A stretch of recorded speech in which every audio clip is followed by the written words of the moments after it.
Welcome to the Real Issues Podcast, where housing meets reality. I'm your host, Brian Gass. I'm the designated broker here at One Real Estate.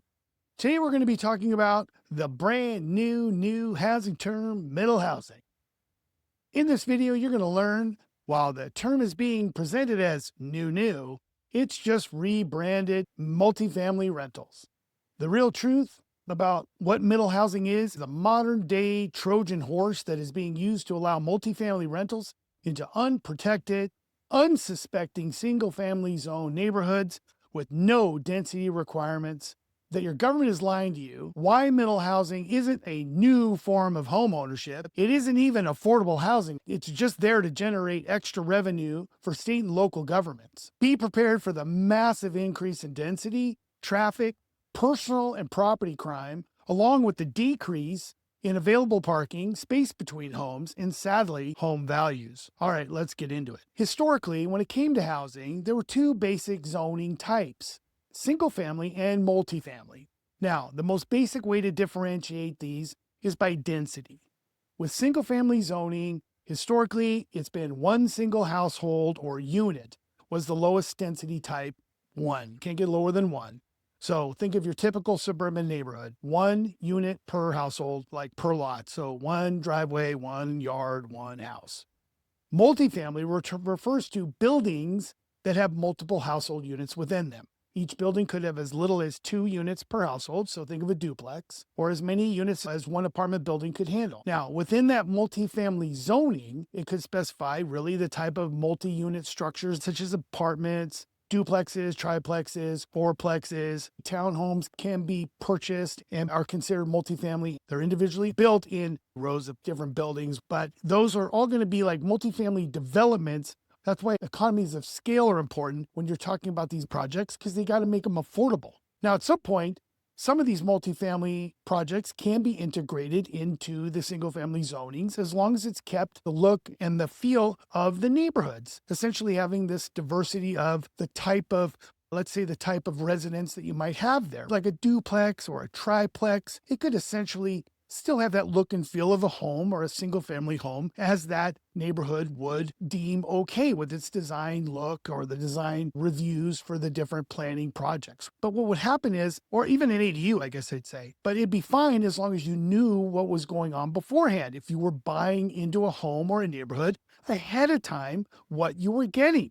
That's the biggest problem that we have with these different zoning changes after the fact that we're going to talk about in a second. First thing planners needed to do was stop referring to anything resembling multifamily as multifamily. We all know what multifamily means, rentals. So they created this brand new, unfamiliar term called middle housing, and they rebranded multifamily as middle housing. And then when policymakers and planners and governments introduced what middle housing was, they positioned it as this new type of housing that is, quote, in the middle between detached single-family homes and apartments. Not multifamily. This is a direct quote from Bellingham. Middle housing includes duplexes, triplexes, townhomes, and shared courtyard housing, among others. These housing types represent a wider range of housing styles and price points and are generally considered to be more affordable than traditional family homes, unquote. Let's focus on that last sentence for a second. First, there isn't anything new about middle housing. There isn't a single type of housing that is included in the term that isn't already included in multifamily zoning or use. Not a single one. Second, there isn't a way to individually buy any of these property types where it would be possible, affordable, or desirable. There is one exception, that's for townhomes. We can talk about that, but there really isn't an option on a regular single family zone lot for townhomes. There just isn't, okay? We don't need to go in the weeds on this. Now, I'm going to make this easy for everybody. Remember the movie Gremlins? That's what middle housing is. That's how it's being presented. That's how I see it. It's this nice little fuzzy big-eyed creature. Oh, look, it's so cute. It's middle housing. Look, it's so fuzzy and cute. Oh, that's how they're presenting it. Not a new type of housing. Oh, nobody knows what it is. Oh, look at it. It's so cute, though. Oh, look at it. Look at the big eyes. Look at the big eyes. Nobody knows what it is. They hear the word affordable and you hear gizmo and you're like, oh, you think single family home. And you're like, oh, that makes sense. It's affordable. That's what they say, but it isn't new. They can't be sold individually. They don't know that in order for it to work, you have to hide the economic damage that they're about to create and hoist on the public or in the neighborhoods. I'm going to tell you this, middle housing has and always will be multifamily rentals.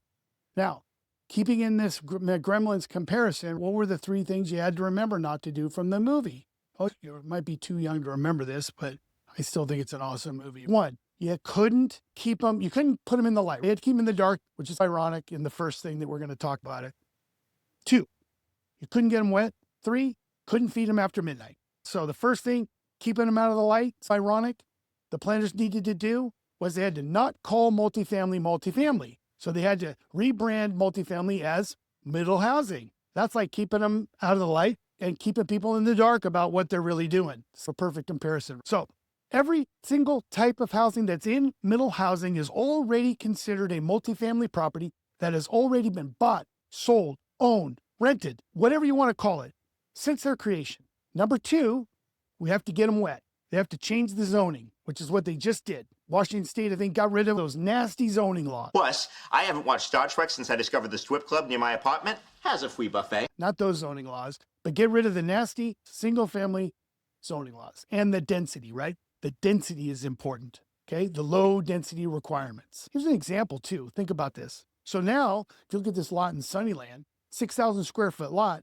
So how are they going to get a 12-plex in there? It's not going to happen space-wise because there's still going to be minimum parking requirements. Like for every one bedroom, you have to have one parking space. And for every 2 to 3 bedrooms, you have to have 2 parking spaces. What's the last thing you need to do? Oh, guess what? Now your car's the problem. Now you got to feed them after midnight. One thing you got to do in order to get 2, 3, 6, 10, 12 units into a little tiny lot right next door to you, got to get rid of those minimum parking requirements. You got to convince the public that having a car or having parking minimums is bad, also known as your car is the problem now. And to do this, they're going to keep lying. They're going to say that it makes money, that it makes things affordable, right? Then you look at this, limiting rules that mandates a minimum number of parking. That's a statement. It's literally, you look here, let's go down here where it says, without a minimum number of parking spaces required, property owners can developers can right size the amount of parking they provide based on anticipated demand, giving people the option of creating fewer parking spaces, instead using land in other ways, which is a lie. I've seen it.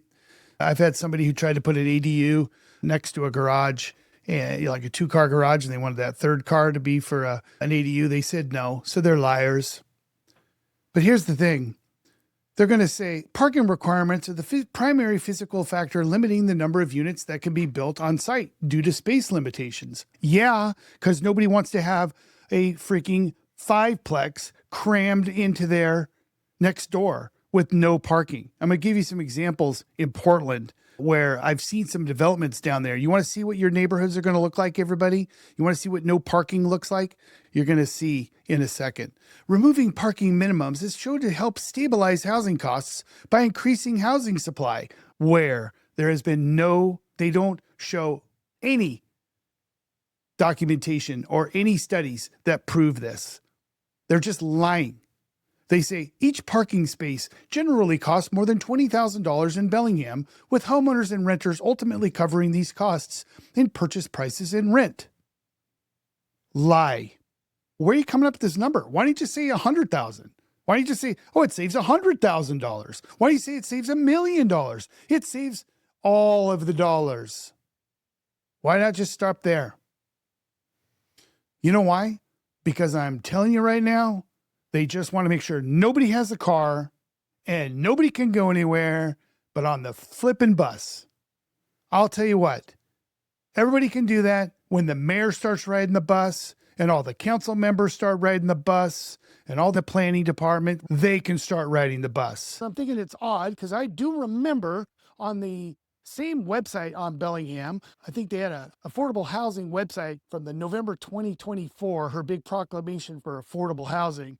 And then in their FAQ, it says, I kid you not, I'm going to pull it up right here. You can see it. I'm going to read it right here. Quote, reducing fees does not guarantee lower home prices or that these savings will be passed on to residents.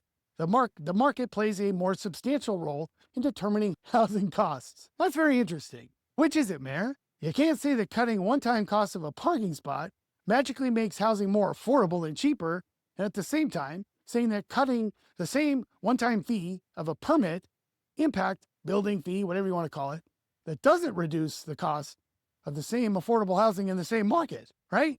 Now, the easy answer is, the most hypocritical answer, is that the city, they care about their fees, so they could care less that they're lying on one side and they're protecting their fee on the other. But in real life, it's easy and practical if I say, hey, if you cut a parking spot and nobody can use it, you can't prove that it really saves money. But on the flip side, every time a bell rings, an angel gets his wings. if I say, oh, I can cut a worthless fee from the city and I get a parking spot that lasts forever that I can use and my friends and my family can use, wow, that's a great trade-off for me. And the city knows that people will take that trade-off. And that's why they got to lie about it. So guess what happens? Gizmo. Now you have 50 of these now running around. But now that you've fed them after midnight, guess what you get?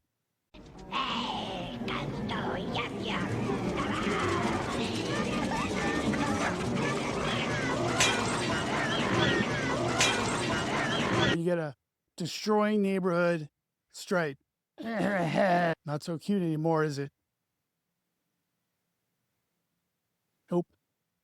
I was thinking to myself, why would the state and the city and the county, why would they just destroy decades and decades stable neighborhood, single family zoning, and all that it's given for revenue and stability? Why would they just destroy that? It's not for affordable housing. I can prove it within 2 minutes. Well, Oregon has helped Washington out with what's going to happen with the destruction of our neighborhoods because 3 years ago, they got rid of all the single family zoning in their neighborhoods. I had an office in Oregon during this time. I got to see firsthand what happened then and the aftermath now. I'm finishing up a series of videos, and they should be up on our YouTube channel here in the next week or so. So please subscribe. Make sure you hit the notification bell so that you'll be notified when this stuff hits. It's going to be interesting. You're going to want to know because it really is going to see, it is the future. So I don't get in trouble with my Northwest MLS or using any lots or homes. Here is a lot that will be very similar to what would be a lot in any one of our neighborhoods, like in Sunnyland or Roosevelt or Columbia, anywhere. It's about 5,700 square feet. If I was to build one house on that lot, the city would get one set of impact and connection fees, just over $4,000 for schools, $4,000 for parks. These are impact fees, by the way. I have a whole nother set of videos on these too, where I feel like we're getting overcharged. But these are by statute for compensating for the cost of the growth of these developments. $7,000 for sewer, $6,000 for water, totals $21,000.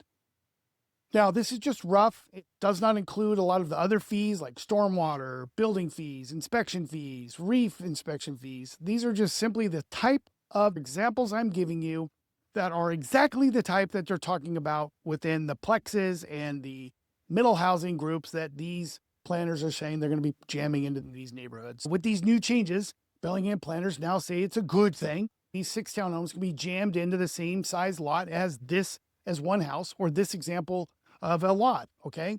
And by the way, no parking too. So let's see what happens in Bellingham. It's got 6 individual lots on there, just like they want to do here. And each one of these lots is going to get the same $21,000 fee for each individual one of these. The same connection fee, same sewer fee, same impact fee, same school fee, same park impact fee. Now, guess what? The city gets 6 times the fees for that same lot. This is why the city and the state and the counties are doing this. It has nothing to do with affordable housing. It has to do with money. That you cannot buy any one of these things. And I'm going to tell you why in just a second. Again, this is a real world example. Okay. They're getting what, $130,000 of extra fees where they would have got 21. Now they're getting 130, right? These are the 6 lots, no parking, no yard. courtyard in between the two. This is your backyard. Good luck with the backyard. Cement. This is your front yard. This is the, hey, here you go. Front yard. Good front yard. I don't know what that is. Oh, and then here's the backyard. You can't even, this is an alley. So imagine every lot that in any of these neighborhoods in Bellingham, good luck, you're going to get in and out of these little tiny one car garages. This is what it's going to look like. This is our future. This is what they think is going to happen. I went back. Builder thought they were going to get 550 grand for each one of these. Same crap they're saying to us now. Oh, it's more for, it's 650 for a house, but we're going to jam everybody in these crappy little townhomes and they're going to pay 500 for them. Nope. They didn't sell these for 550. Builder lost his rear. I think they took them back from the bank for 350. Somebody sold them for 330. They're all rentals anyway. Nobody bought them. Who's going to buy something like this? You're really going to drop 500 grand on something that has no backyard, no front yard, no parking, no character? Remember, these school and park and connection fees, they are per door. IDU, 20 grand. Single house, 20 grand. Duplex, 40 grand. Triplex, 60 grand. Fourplex, 80 grand. Fiveplex, 100 grand. No discounts, no money back, no guarantees. And when you see this video that's coming out, you're going to wish it was a sixplex next to you in your lot.